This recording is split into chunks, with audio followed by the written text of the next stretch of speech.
So in this video I want to talk to you about one of the real big major injuries that you as a child of a narcissistic mother carry, because we do get deeply wounded in relationship to her, and it affects all aspects of our lives, and it's really important to face the truth. And so I hope you will face this, because facing it is the path to freedom and healing from it. So my name is Åse Wegerev, and I'm a counselor, registered counselor, and I also have personal experience of this, so I'm standing in these shoes myself. And I help people in my private practice, but I love coming here on YouTube and connecting with you and serving more people. As a baby, even if you don't know the words when you come into your family, you start to figure out if it's safe or not, and what kind of mother on a bodily, emotional level you tune into this. And a narcissistic mother is conditional in her love, conditional. You have to adapt to her, to what she wants, otherwise you're on your own, you're punished.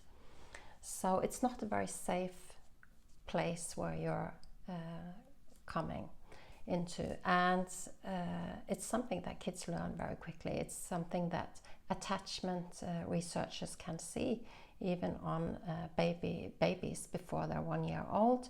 They can measure this, that there are secure babies and there are babies who are insecure. And with a narcissistic mother, you are destined to become insecurely attached. So, which you can change in your adult life, but starting out your life this way. So, as opposed to the baby, the child that knows that they are secure, that can always fall and be rescued, comforted, protected, and has no concerns over not being safe, what they do is they just go for it. Like, the world is there and I'm going to just take a bite of it, and I'm going to explore, enjoy myself, and figure things out and see what I like, what I don't like, and so on. And a normal empathic mother gives feedback on that, supports child to find their own way of going about life and who they are, and supporting that kind of development of finding oneself. Whereas when you have a narcissistic mother, she is not interested in who you are. She is interested in herself. She doesn't have the empathy, she doesn't have the patience, she doesn't really care. So you're in fact just a baby and demanding toddler or child on her, and she's interested in you demanding the least from her and being a good child, doing as she wants you to do, which you do learn quickly. So it means that the truth of who you are isn't allowed to be developed. You take on a survival personality of being a good girl or a good boy, and very often it's a pleasing, codependent or pleasing kind of pattern where you're set up to give to her, set up to be for her, whatever she wants you to be, however she wants you to be. So you survive by taking this role, this survival personality, and distancing more and more to the true you, who isn't being seen, who isn't allowed to be.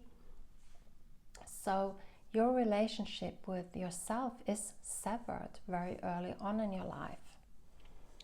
What does that mean then for the experience that you have? It does mean that as an adult with this, it can be really difficult to know yourself well. It can be that you turned your feelings down so you don't feel that much. And if you don't feel that much, how are you going to know what actually matters to you? Feelings are your emotional compass, your way of knowing the truth about what's right for you or not. So some people turn their feelings down. Other people escalate their feelings and get lost in them. But in any case, the compass of your emotions doesn't work for you to help you identify what your feelings and needs, true feelings and needs are, and so what is the truth about you. So you're lost then. You're lost about who I am, what I need, how I feel. The reference to like, am I too much? Am I selfish? Am I in the wrong? Am I to blame? There are so many things that you always just related to her telling you what she wants instead of getting to develop all this from the inside. And she's also gaslit you and wanted you to be feeling in a certain way. So if you have to reference from yourself, that connection hasn't developed. That's really hard for you to do. But that is what you need to live a good life. So you may have formed new relationships when you grow up in the same mold as you have with her.